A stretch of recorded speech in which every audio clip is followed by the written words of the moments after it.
पीले दांत वाली बहू। रंजना कभी ब्रश नहीं करती थी। उसे कितनी बार उसके माँ बाप ने डांटा, लेकिन उसका कोई असर उस पर होता ही नहीं था, जिस कारण से उसके दांत पीले पीले हो जाते हैं।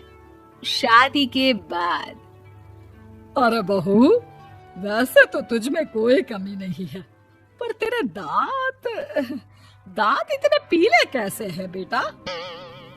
कैसे मतलब? कोई सर्जरी थोड़ी ना कराइए। वो तो क्या नाम, मैं ब्रश नहीं करती थी तो पीले हो गए। अब क्या करूं?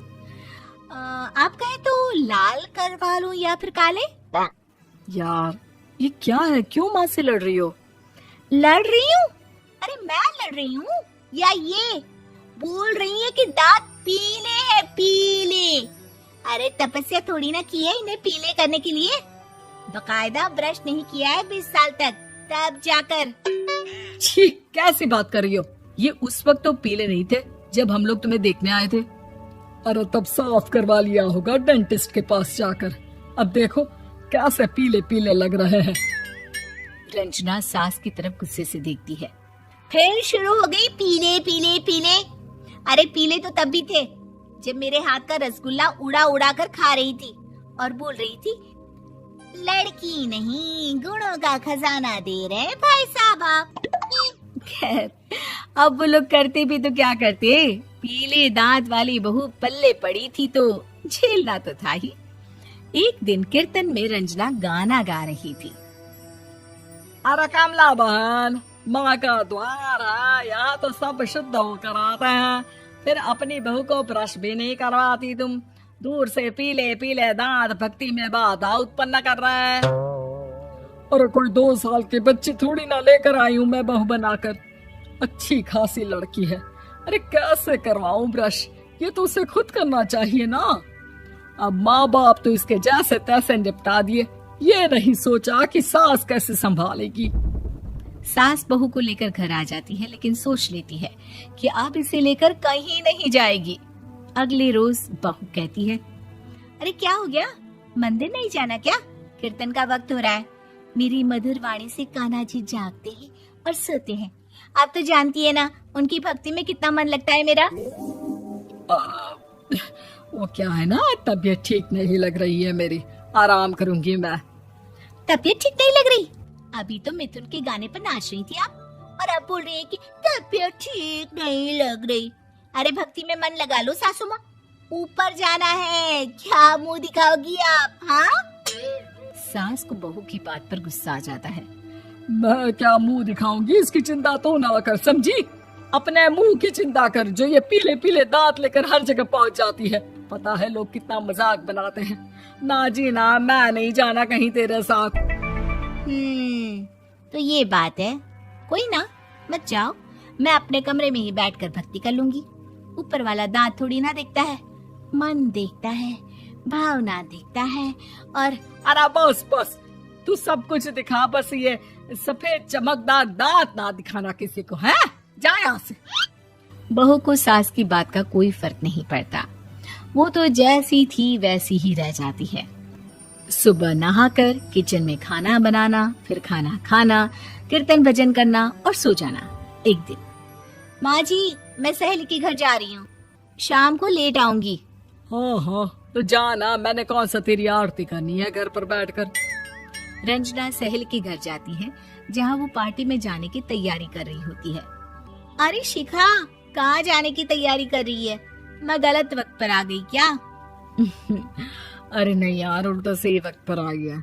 मैंने ये साड़ी और ज्वेलरी निकाली है यार, शाम को इनके ऑफिस की एक पार्टी में जाना है। बताना कैसा लग रहा है ये सब? नहीं यार, इस ड्रेस के साथ तो वो वाली ज्वेलरी अच्छी लगेगी। हाँ हाँ सही बोल रही है, मैंने ध्यान ही नहीं दिया। वैसे तो हमेशा से मस्त फैशन सेंस रखती है। तो बड़ा जाती होगी ना पति के साथ पार्टी में। रंजना कुछ नहीं बोलती, बस सोचती है कि यार काश ये बात सही हो जाती, पर मैं क्यों नहीं जाती पार्टी में?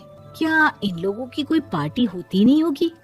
रंजना घर आती है और रात में पति से सवाल करती है, एक बात बताइए, आप मुझे किसी पार्टी में क्यों नहीं ले जाते? क्या आपकी यहाँ ऑफिस में पार्टी नहीं होती? पति बेचारा क्या कहता कि दांत पीले हैं तुम्हारे इसलिए।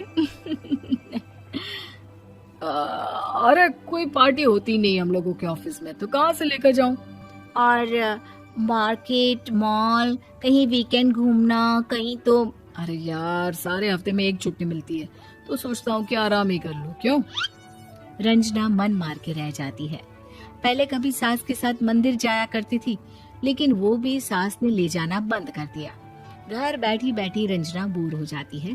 तभी उसे आइडिया आता है और वो मायके जाने का सोचती है। सासू माँ, 2 दिनों के लिए मम्मी के घर जा रही हूँ। अच्छा अच्छा ठीक है, आराम से जा। और हाँ, माँ से कुछ अच्छी आदत सीख कर आना कि कैसे शरीर के हर भाग की तरह दांतों की सफाई भी जरूरी होती है, समझी? शुरू हो गई ना आप।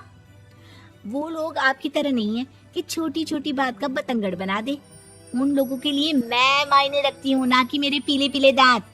रंजना माँ को बिना बताए उन लोगों को सरप्राइज देती है, लेकिन जैसे ही वो दरवाजे पर पहुंचती है, अंदर देखती है कि घर वाले कहीं जा रहे होते हैं। अब माँ, काश रंजना दीदी के दांतों वाली प्रॉब्लम नहीं होती, तो वो भी हम लोगों के साथ चलती ना बुआ जी की बेटी की शादी में। हाँ बेटा, लेकिन अब उसे कौन समझाए कि उसको उसके पीले दांत नहीं दिखते, लेकिन उसके आसपास के लोगों को कितना एम्बैरेसिंग फील कराते हैं। मुझे तो कितनी बार उसके स्कूल की टीचर ने शिकायत की कि उसके साथ कोई लड़की बैठना भी नहीं चाहती, और ना ही कॉलेज में कोई उससे बात करना चाहता था। लेकिन पता नहीं क्यों उसे ये बात समझ में ही नहीं आती। कोई कमी नहीं है उस लड़की में, बस यही कि दांत पीले हैं। वो तो भला हो जीजा जी और उनकी माँ का, जो दीदी को जैसी है वैसे ही रखा हुआ है। रंजना को अपने घर वालों की बात सुनकर बहुत दुख होता है।